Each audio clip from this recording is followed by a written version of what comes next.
મોરબી જિલ્લાના તમામ ગ્રામજનો અને શહેરીજનોને મોરબી જિલ્લા પોલીસ વતી હું એમને દિવાળીની શુભકામનાઓ પાઠવું છું.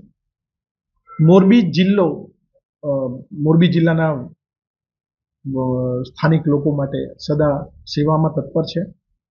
દિવાળીના લગભગ 10 દિવસ પહેલાથી જ અમે ખૂબ આયોજન કરેલું છે.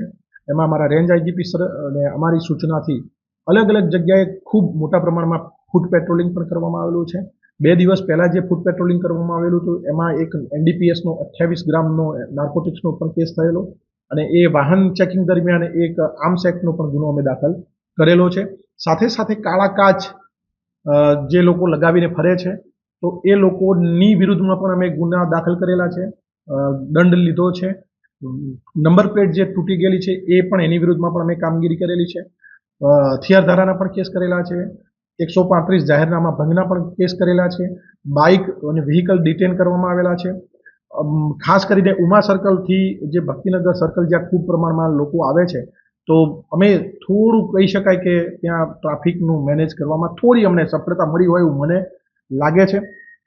મોરબીની જનતાને અમારી વિનંતી છે કે રોડ ઉપર પાર્ક ન કરો. આપના પાર્કિંગથી ઘણા લોકો હેરાન થાય છે.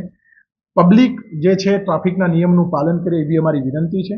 જો અમારી વિનંતી નથી સ્વીકારતા તો પછી સામે અમે એની કાયદાકીય જે જોગવાઈઓ છે એ મુજબ બાઇક ડિટેન કરીશું, ગુનો પણ દાખલ કરીશું અને સાથે સાથે અમે એને કોર્ટમાં પણ લઈ જઈશું.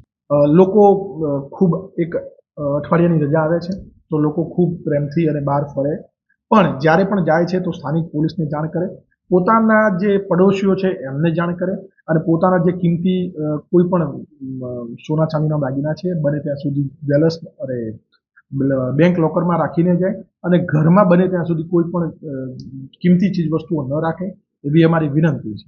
અમારી ટ્રાફિકની ટીમ જે છે એ સતત આ બાબતે જ્યાં પણ મને કોલ લાગે અને હું પણ ક્યાંય પેટ્રોલિંગમાં નીકળ્યો હતો અમે અમારી ટ્રાફિક જે છે એ ટ્રાફિકના જવાનોની મદદથી અમે પ્રયત્ન કરી રહ્યા છીએ કે લોકો જો હેલ્મેટ પહેરશે અને ટ્રાફિકના નિયમોનું પાલન કરશે, રોંગ સાઈડ નહીં ચાલે તો આપણે સામૂહિક જવાબદારી છે.